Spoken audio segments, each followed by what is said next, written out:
Em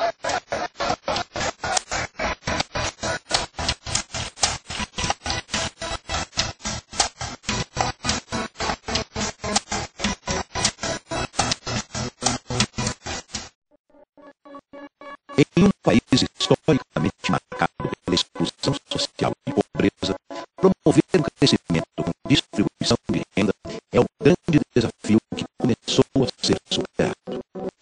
Reformas profundas são essenciais para vencer a enorme dívida social ainda vigente.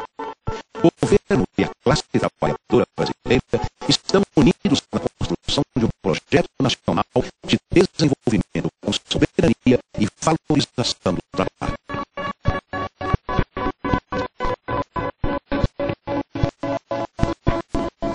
O crescimento econômico deve promover mecanismos que garantam uma distribuição mais igualitária da riqueza gerada pelo trabalho.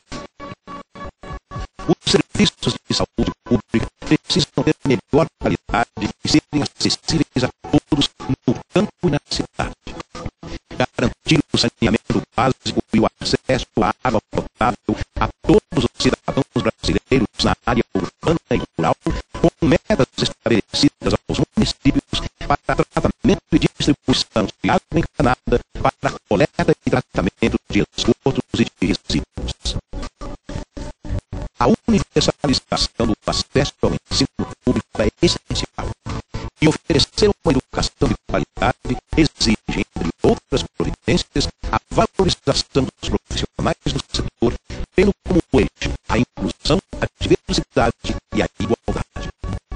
É necessário ampliar o crédito subsidiado para as famílias de menor renda adquirirem suas moradias, assim como regularizar e urbanizar assentamentos, loteamentos clandestinos e favelas. É preciso oferecer oportunidades para o desenvolvimento contínuo da pequena e média empresa, responsável pelo emprego de mais de 65% da mão de obra do país.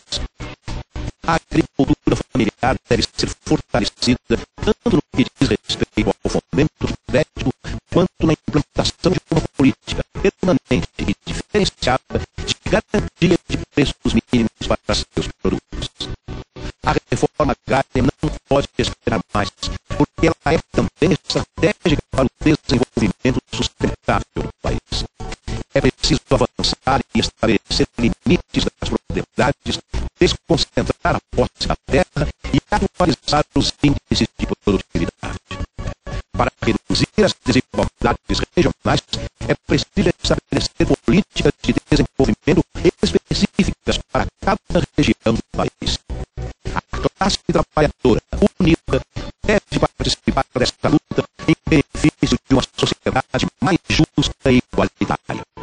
O programa Bolsa Família mostrou-se eficaz na luta pela erradicação da fome e da miséria. É preciso avançar cada vez mais na criação e implantação de